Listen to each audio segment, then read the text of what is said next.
Welcome to Spooky Ass Shit. I am your host, Eric Dwinnells, and tonight we are going to be talking about wizards. Now, this may or may not be a full-length episode. Last week I said it was going to be a mini episode, but it actually ended up being pretty much full-length. So I'm not going to make any promises one way or the other. This could be a mini, it could be a full episode. We'll see how long it takes me to get through my notes. But I got to be honest with you guys, I thought this would be a good idea for the podcast. And I was like, oh, wizards, that's like a supernatural thing. There's some that are, linked with Satanism and black magic and those kind of things and people who use their powers for evil. But actually, there is not a lot out there on wizards. I mean, you can find like Harry Potter stuff, and you can find some stuff about Merlin, but if you're looking for anything other than that, there's really not a ton of stuff out there. Because, basically, there never was a group of people who would have called themselves wizards. We have magicians, we have alchemists, and we have witches, but we don't have actual wizards. We'll get into that in a little bit, but first I want to fill you in on a couple things. First of all, as you may recall from previous episodes, I broke my ankle back in January. I'm still dealing with that. However, hopefully, we are getting near the end. This should be the second to last time I record an episode having to wear a full cast. Then it's into the boot. I got to wear the boot for about a month. And then hopefully I'll be walking around almost normally, although the doctor says I probably will have a pretty decent limp. The only little bit of good news as far as this goes is I finally got my temporary handicap parking pass. So that is going to be very helpful. I'm getting around on crutches, so even when I go to my day job and I have to park in the parking lot and then sometimes walk all the way across the icy parking lot on crutches, not so great. But now with the handicap parking, I can park right near the door, which is wonderful. But enough about me. I got bigger news to tell you. As you heard on the 100th episode, Tom Cole was expecting a baby. Well, I'm happy to report that that baby has since been born. I believe I can tell you that it is a baby boy. I won't say the name. I'll leave that up to Tom if he wants to divulge all that information or not. But the baby is healthy, and so is Mommy. So congratulations to Tom Cole on the birth of your child. And I told him when he told me that it was born and that it was a male, I said, thank God. I'm not a father, but I can't imagine having a daughter. I think it would be, don't get me wrong, I think I'd be a really good father to a daughter, but I just have a feeling I'd be like way too attached. And as soon as she started hanging out with high school boys, I don't think I could handle that. I guess all fathers probably say that, and you find a way to deal with it, I suppose. But I was one of the nice guys in high school, but I know what was on my mind too. Even so, even being a halfway good Catholic boy. But I don't know, man. So for his sake, I'm glad it's a son. Although speaking of daughters, I did have this conversation recently. I was talking about if I had a daughter, what I would name it. And I think I mentioned this on the episode that Zoe was on because her name's Zoe. But even since I was a little kid, I said that if I ever had a daughter, I would name her Zoe. And I still think that's true. However, there is a word that's come to my attention that I think would make a great name. When I've brought it up, a lot of people have disagreed with me. So tell me what you think. I know that this is Spanish, and I have no Spanish heritage at all. But I just think this is a really pretty word. I also know that it doesn't really mean anything special in Spanish, but I like the word mira, and I just think that would be a pretty name. Of course, in English, that means look. So, I understand it, but I just think it's just a beautiful word. Mira. I don't know. Tell me what you think. SpookyAssShit@gmail.com. Speaking of, check out the website, SpookyAssShit.com. or spookyas.com. They both take you to the same place, and that is the show's webpage where you can listen to each and every episode, all 102 of them. And you can also sometimes find outtakes and pictures and YouTube videos relating to the episode. And you can also find links to our social media. We are at SpookyAssShit on both Twitter and Instagram. And you can like us on Facebook at facebook.com/spookyas. By the way, I've been getting a lot of good feedback on the 100th episode, so I'm glad that you guys enjoyed it. We put a lot of work into it. And also a big spike in the Facebook likes. Yeah, I mean, don't get me wrong, I'm not bragging too much. If you look at our numbers, they still ain't huge. We're a small but loyal crowd. But I really appreciate everyone that has come on board, and so welcome, welcome. I hope you guys will continue to enjoy the show and share it with your friends. And of course, if you could leave reviews on iTunes or wherever else you happen to be listening, that would be much appreciated. We'll talk about that later on. For now, let's get into our topic for tonight: wizards. Belief in magic is as old as mankind itself. Magic practiced by ancient civilizations such as the Egyptians, the Greeks, and Hebrews are still studied today. But for the most part, these are not the people we think of as wizards. The Western idea of the wizard is an old man with a beard, robes, a pointy hat. But where does this image come from? This image of the wizard, you would think of maybe Gandalf from Lord of the Rings, or of course Merlin from the King Arthur stories. But is there any truth to these images? Are these based on any real people? And the answer is more or less, yeah, kinda. Let's break it down bit by bit. Let's start with the most powerful tool in the wizard's tool belt: his magic wand, or occasionally a staff. Wands and staffs were often made of animal bones in the early days.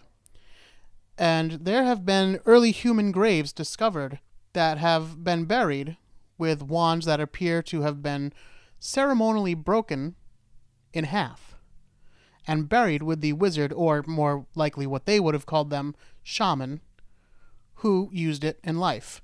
It's such a powerful instrument, so connected with the person that they are burying it with, that nobody else can use it. So they have to break it and then leave it with the wizard or shaman, more likely, that was using it. So again, this is talking about early man. Some of these graves are, ancient history. But we're trying to find where the ideas of the wizard come from, right? So these people weren't exactly what we would call wizards today. It's not what we think of, the long flowing robes, the pointy hats, and all that, necessarily. But this is kind of where it starts. I don't want to get into a whole discussion about shamanism and how they go into trances and what they do and how it's still practiced today. I understand all that, but I am talking about wizards, Merlin-style wizards. Where does this idea come from, and were there any in real life? That's what we're exploring tonight. We're not delving into ancient history to learn about Egyptian magic and all that kind of stuff. All that stuff is important. All that stuff plays a part. All that stuff seeps into the Western idea of the wizard. But it's not really what we're focusing on tonight. So don't write in telling me I missed something. I understand there's a lot more to magic history than the Western idea of the wizard. Way a lot more. But this is what we're focusing on tonight. So, we just talked about the magic wand. What about the pointy hat? Well, again, if we look into graves that were discovered, there are some shamans who were buried wearing pointy animal skin hats or helmets. Now, you might say, well, I wonder why. Why were they pointed? And if we're talking about a relatively primitive people, I don't know for sure, but my guess is this. It's actually much easier to sew a pointy hat than it is to sew a rounded domed hat. I can tell you that from first-hand experience. The pointy hat is very, very easy to sew. You just have to make a pointy shape on two sides, sew them together, and you got yourself a pointy hat. Very simple. A domed hat, it gets a little more complicated. So, that's my theory as to why you might see pointy hats on early man. What about their long robes? Well, again, if we look at graves that were discovered of shamans or wizards, they tend to wear long, flowing animal skin robes. People in medieval times may or may not have been aware of these graves or the people who left them behind. But chances are they had heard legends and stories of them, and so they based their idea of magic users, wizards, on them.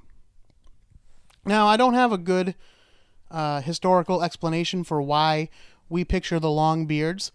I mean, probably chances are it just comes from our images of Merlin and Gandalf, even though they're centuries apart.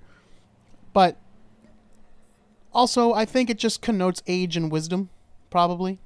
We tend to think of the wise old wizard, with a long gray beard. So I think that's probably where that idea comes from. What about the casting of spells? Well, we have to remember that wizards were often herbalists who combined herbs in order to heal, harm, or send people into altered states of mind, aka get them crazy high. Now, this was happening mostly in a time when people were illiterate, or perhaps there was no form of writing. So these recipes and ingredients, they couldn't be written down. They had to be passed down verbally, and so they had to be memorized. It is believed that perhaps wizards would memorize the recipes in their heads by making little chants or little songs. This way, as they mixed their herbs or potions, they could ensure that they had done it correctly by singing their songs or chanting their chants as they worked. We all know how effective jingles can be. I mean, I can remember jingles and TV show theme songs from when I was very, very young. I remember the Mr. Belvedere theme song. I don't remember much about the TV show except that this British guy came and was a butler to this family, and this baseball guy was on it. I couldn't tell you the plot of a single goddamn episode, but I could sing the entire theme song for you. I won't, but I could. So it's possible that people mistook this chanting as casting of spells, although of course they could also actually be chanting to cast spells. There is still magic in the world during these days, and in fact even in modern times too, there are people who still believe that certain words can have a magic function or a magic intention. Intention has a lot to do with everything in magic. And also, of course, praying is a form of spellcasting, isn't it, when you really think about it? So, yeah, it could be these potion ideas and ingredients and recipes, but also they could generally be casting spells verbally. Now, these wizards and shamans, healers, magic men, they practiced their arts for centuries. And in a lot of communities, they were considered revered men, highly respected. But then a certain group came in, and guys, I really don't mean to pick on you. I know it seems like I pick on this group of people a whole lot, but it just so happens Christianity came knocking and kind of ruined the party for everyone again. Now, if you think about it, these herbalists mixing herbs and finding potions, these were kind of like our first doctors, our first scientists. Yes, they had some superstitious and magical beliefs, but that's kind of the knowledge that was available to them at the time. So we can't judge them too harshly for having these, magical ideas. And of course, some people still hold these ideas today. But they were working with what they had. So in a way, it's kind of too bad that Christianity came in and put the kibosh on it. Why? Well, when Christianity was growing, of course, they wanted control over a lot of things. And one of those things was they didn't want anyone outside of the church being the most respected person in the community. They said if you need help from a supernatural source, it must come from the church, who gets it from God. If you get it anywhere else, you are most likely being deceived by the devil. And this is not good magic. This is black magic, evil magic. This is a wizard who is in league with the devil. By the way, just a side note, I believe I've mentioned this before, but during the witch trials in Salem, there was a lot of people believed that the witches were female and the male equivalent would be called a warlock. This is actually not true. The witches were female, but the males would be called wizards. The more you know. So once Christianity takes hold in Europe, the practice of magic is outlawed, as is alchemy, which we're going to get into in much more detail later on. Anything, trying to see the future, trying to use herbs to heal the sick, all this kind of thing was thought of as bad. Unless, of course, it was sponsored by the church or by a ruler who was in league with the church. We're going to talk about one of them very shortly, because we're going to talk about the Sorcerer's Stone, or as it's more correctly known, the Philosopher's Stone, and what it has to do with Harry Potter, and what its actual basis in reality is, because that actually is a real concept that was used in Harry Potter. And in fact, there is a real alchemist, aka wizard in some circles, who is named in Harry Potter. But this was a real living person. We're going to talk about that, but before we do, I want to talk about Merlin. Now, why am I talking about these two things? Because, as I said, when you try to look for wizards on the internet, you really don't find very much information. There's just a handful of things. I found most of my information from YouTube videos, but even if you go to, say, Wikipedia, the article about wizards is non-existent. It just takes you to a magician paragraph on another page. And then even try looking up Merlin. It's a very, very short wiki entry on Merlin. So this is all rather interesting to me. I would think Merlin especially would have a large Wikipedia page. There's a lot of history about him. I learned a lot more about him from YouTube videos than I did from anywhere else on the internet. Now, I'm not going to get too into Merlin, because I think he actually could have his own episode. And if you think his story isn't spooky, trust me, you're wrong. So I'm just going to give you some of the basics. And the basics are this. So Merlin was a character in, legend long before he became associated with King Arthur. In fact, King Arthur and Merlin existed separately as their own legends, completely independent of each other. There was no mention of one or the other in the other's legends. Now, the original legend of Merlin was that he was a soldier, most likely a Welsh or Scottish soldier, and that he was fighting in a war, and they actually named the specific war.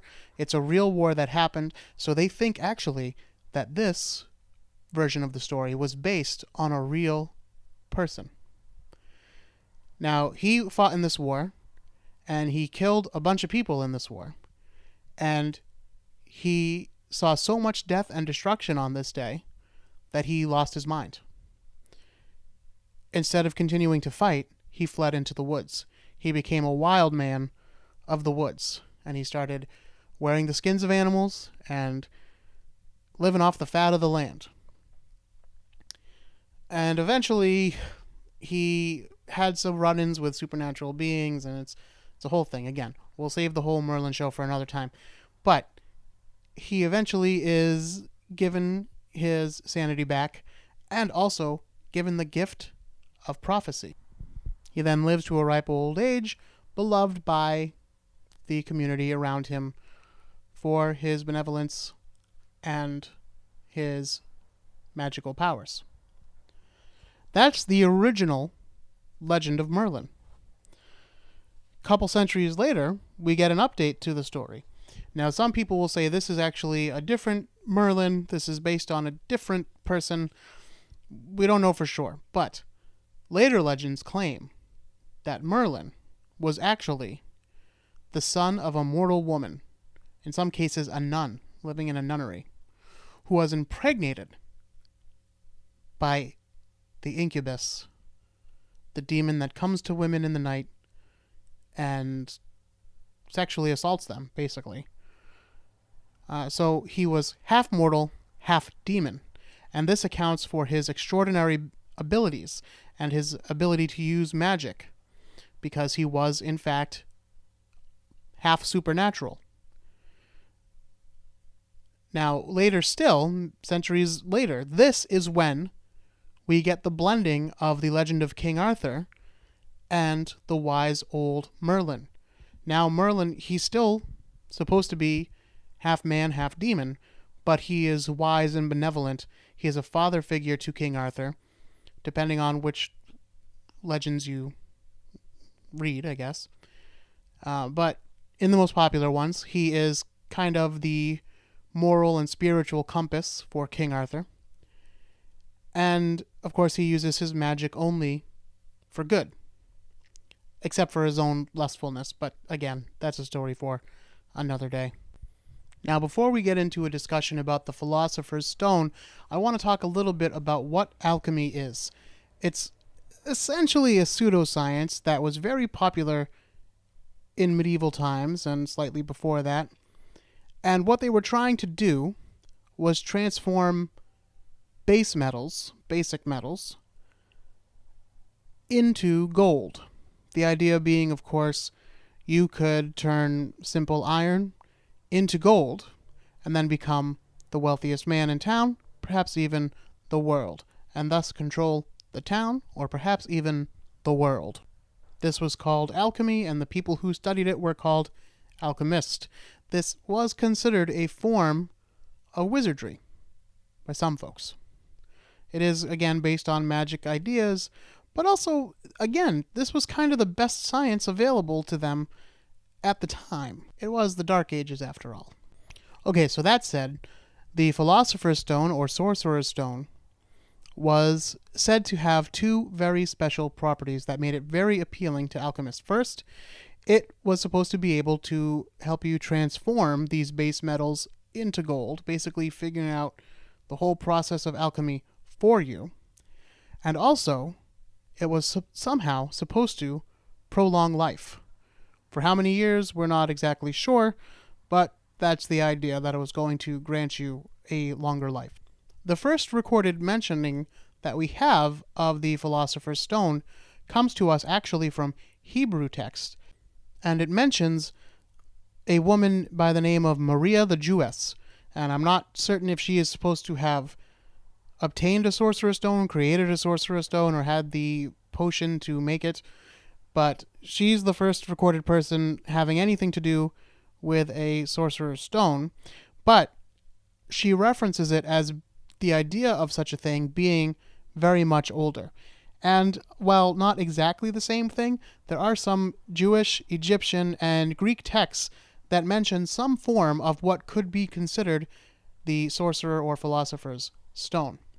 Now, here's a fun fact about the stone. It's not actually a stone or any other kind of rock. It's usually more described as kind of a red globule, kind of like a jello-y substance, I guess. Perhaps a slime. And it's said to be profoundly heavy. So surprisingly heavy for a glob or a bit of slime. Now, during the Crusades, the books mentioning the Philosopher's Stone were discovered by these Western invaders. Now, Western Europe translated these texts, and some began to attempt to make their own Philosopher's Stones. But this practice was done in secret, because it was considered black magic and could be punished by death if you were discovered. So, many alchemists wrote down their ingredients in a secret code. Some of these codes have not been cracked even to this day. We do know for certain that mercury was one of the ingredients used to make the Philosopher's Stone. But there is some debate and some inconsistencies in the texts about what the rest of the ingredients were.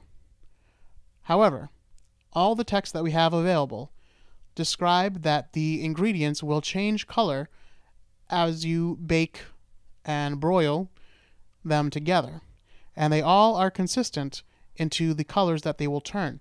It'll essentially start off black, then turn white, then turn yellow, and then finally it will turn red. Of course, it was said to be very dangerous to make the Philosopher's Stone, and as we can see, mercury being one of the main ingredients, this is of course highly toxic. So yes, attempting to make a Philosopher's Stone was very deadly.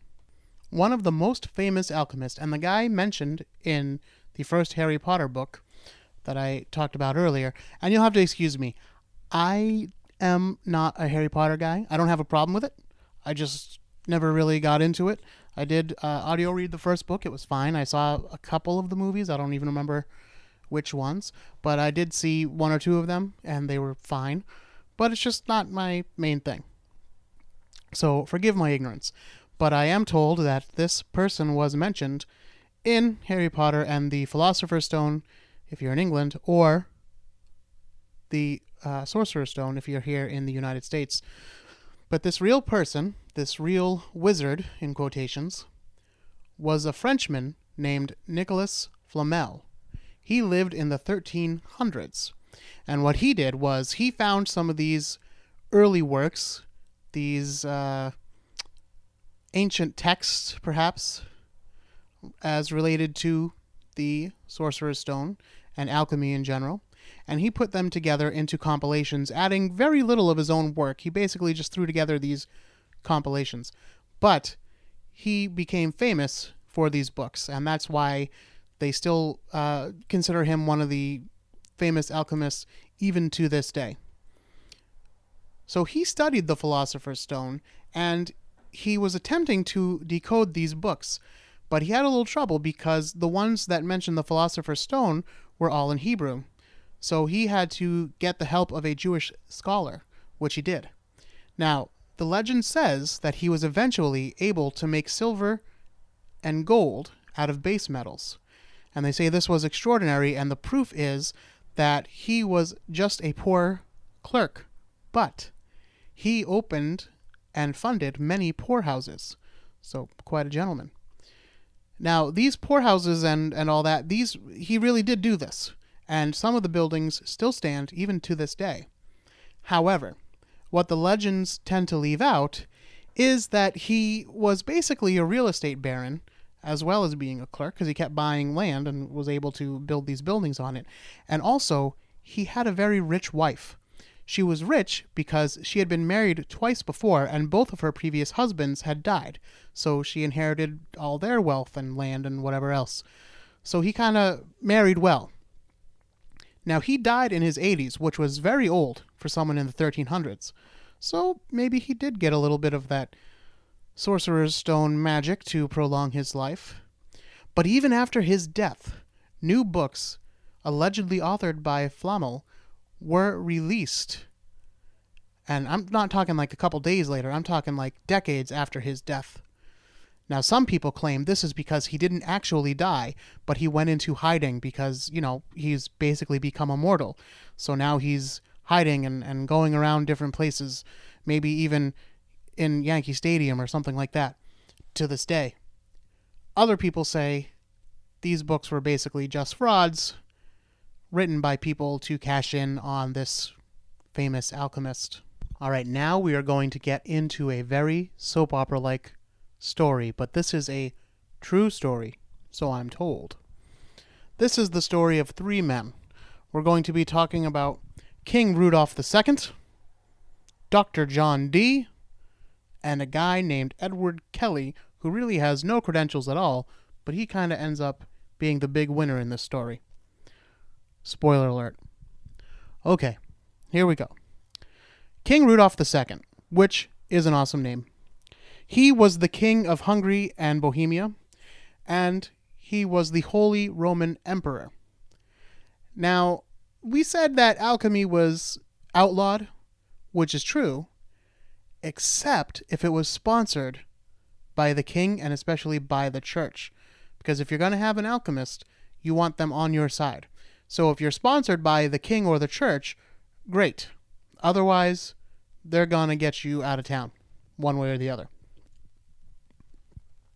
So King Rudolph, he was trying to find a personal alchemist for himself because he wanted to be a very rich king and a very powerful emperor for the Holy Roman Empire. So he used to invite alchemists from all over the world to come and try to work their magic for him. Hold on to him. because we're going to talk about some guys over in England. Now we're going to talk about Dr. John Dee, who was an English alchemist and practitioner of the magical arts, but Dr. John had a little bit of a problem. It was believed that if you were sensitive enough, you could look into a shiny object, for example, a crystal ball, and that you could divine secret messages from it. Apparently, Dr. John was not sensitive enough. Now, of course, this reminds me of modern-day spiritualists and people who talk to the dead. They say that you have to be sensitive to understand these things and see these things. Okay. Anyway, let me not jump on it too much. Let's just continue the story. So bummed that he was looking into this crystal ball and not seeing anything, he somehow ran into this guy named Edward Kelly. Now, Edward Kelly was like, "Oh, yeah, you're having trouble seeing into the crystal ball? You're not sensitive enough? That's okay, man. I can look into it for you. I'm super sensitive. I'll see what's going on in there." So Edward Kelly gazes into this crystal ball, and he describes all these things that he's seeing to Dr. John. And Dr. John basically takes him in as his partner. So now Edward Kelly has a nice little living for himself, and he's telling Dr. John that when he looks in the crystal ball, he is seeing angels. And these angels are basically writing out messages to him. Dr. John becomes very excited because according to Mr. Kelly, the angels are telling him that if they remain partners, Dr. John and Mr. Kelly will discover the secrets of the Philosopher's Stone in 7 years. And not only are they going to discover these awesome magical secrets, but it will usher in Armageddon. Which is scary, right? But, after that, after the end of the world as they know it, they will be the shepherds that bring in this new era of peace under the Jesus. Now, Dr. John and Mr. Kelly get invited to Rudolph the Second's court. But just before they leave England to go off to Eastern Europe, the two have a falling out. Why? Well, it's the same old story. Kelly says that the angels tell him that he and Dr. John must share all things equally as partners, including their wives. Yes, he was suggesting a wife swap. Days later, Dr. John's diary seems to confirm that the swap did in fact happen, as he notes, "The pact is complete." So this wife swap did happen, but Dr. John was not super cool with it. The two men do go to Prague and they visit with Rudolph the Second. Rudolph the Second says, "You guys can use my lab, you can hang out in the castle, just do whatever you need to do, get this done, turn this basic metal into gold for me, we've got to get this going right away." So, while they are there, Mr. Kelly becomes bored just basically looking into crystal balls and making up a bunch of bullshit, and he decides he wants to try practicing actual alchemy on his own, separate from what Dr. John Dee is up to. So now that the partnership is basically kind of unofficially called off, but Edward Kelly's like, I'm not looking into crystal balls today, I'm going to go do my own thing. And then he kind of like shuts out Dr. John. So Dr. John goes to King Rudolph the Second, and he says, "Rudy, we got a problem here because I'm not sensitive enough to see into the crystal ball, and Edward Kelly, he's the one who looks into the crystal ball, sees the angels, and gets the message that tells us how to do our alchemy." Now, King Rudolph didn't know anything about the crystal balls or the angels or anything like that. So when he finds this out, he starts to freak out a little bit. Because he's like, angels in a crystal ball? What are you talking about? This can't be right. This must be demons in disguise that you're seeing. And he calls up Edward Kelly and he's like, "Edward Kelly, I thought you were like a super dope alchemist, and Dr. John's telling me that you look into crystal balls and talk to angels, and that doesn't sound cool." And Edward Kelly's like, "Man, I don't know what this guy's talking about. He's been super whack ever since we left England. The guy's not quite right in the brain. He wanted me to switch wives with him and everything, and he keeps talking about angels. I don't know what's going on with this guy. I don't want anything else to do with him. So King Rudolph throws Dr. John Dee out of the castle, and Dr. John and his wife return home to England. While they're in England, the 7th year passes, and guess what? Dr. John never discovered the secrets of alchemy. He realized that the Philosopher's Stone has eluded him, and that he has no hope of finding out what it possibly is, because he was kind of taken in by what he considers now this charlatan, Edward Kelly. And he writes in his diary, all is false. He then burns all of his writings on the Sorcerer's Stone. Meanwhile, back over in Prague, Edward Kelly becomes something of a sensation over there. And he claims that he can be the only alchemist in the world who can actually turn base metals into gold. And he performs basically magic tricks. And there's all different kinds of ways they can do this. But basically he would put a false bottom into a cup and hide a little gold nugget under the false bottom. Then when you pour liquid into it, the false bottom would dissolve, and he could reach in and pull out this golden nugget. This also could be another example of the magic wand, because he could make a wand with a tip that would dissolve when placed in water. And of course, hidden in the tip would be a little piece of gold. So these are examples of how he may have fooled the royal courts and become such a sensation over there, and believed to be the only true alchemist in the entire world. But around this time, after he performed these public exhibitions, the King Rudolph the Second was like, wait a minute, he's producing this gold.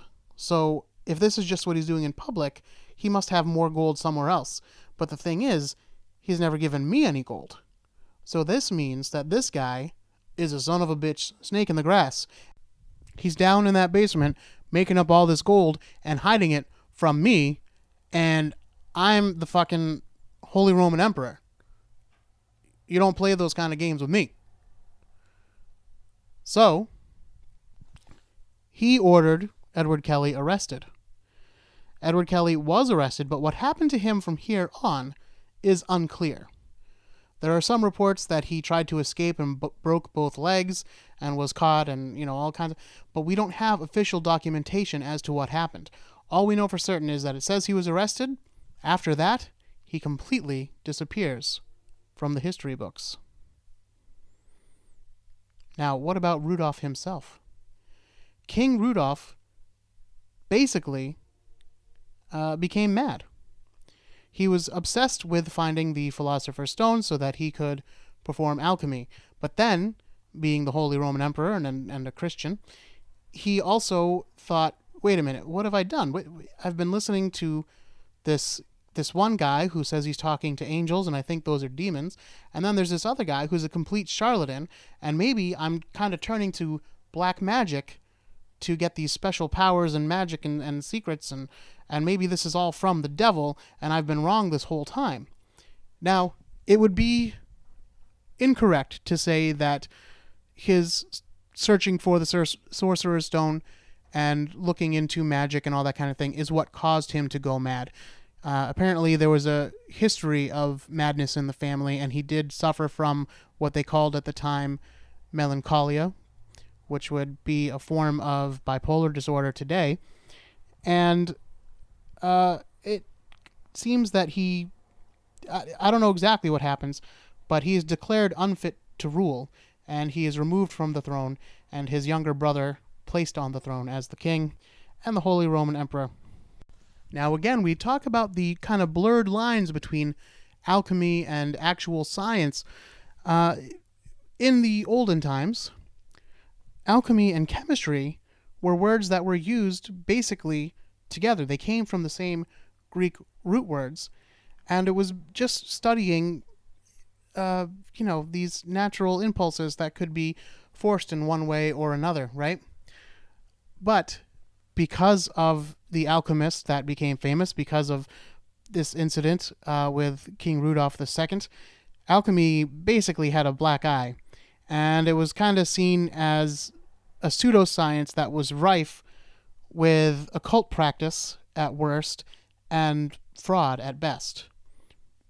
So alchemy became this kind of pseudoscience, occultic kind of thing.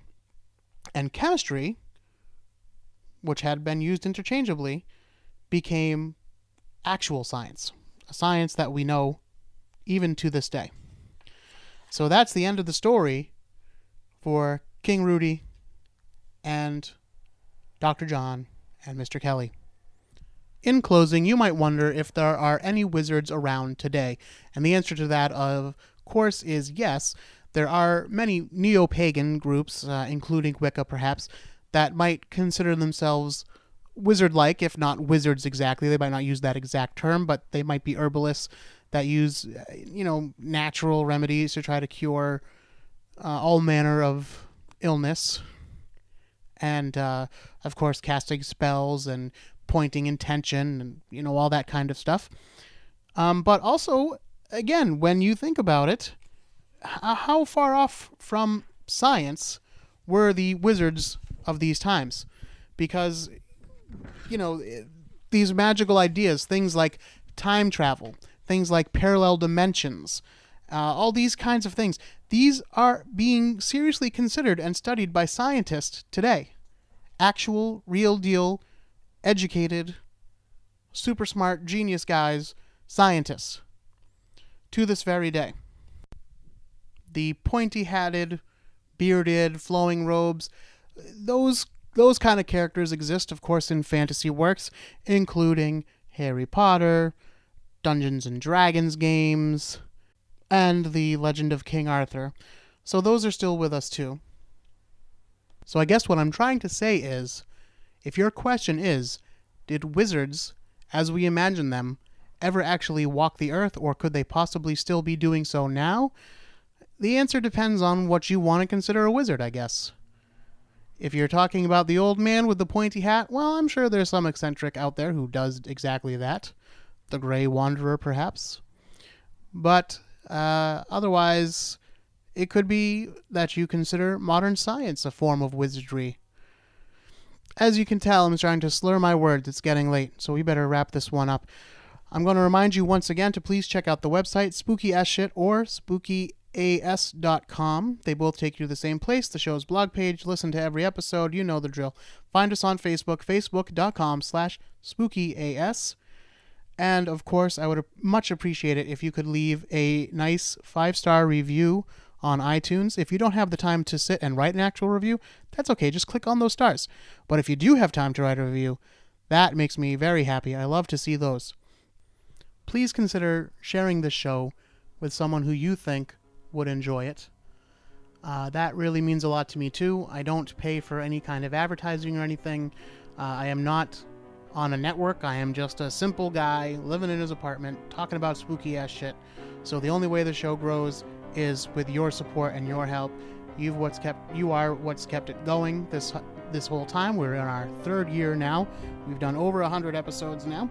So we want to keep this train rolling.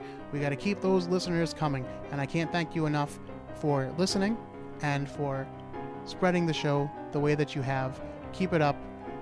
You guys are in my thoughts and my magical spell-like prayers all the time. So until next time, my little wizards, don't be afraid.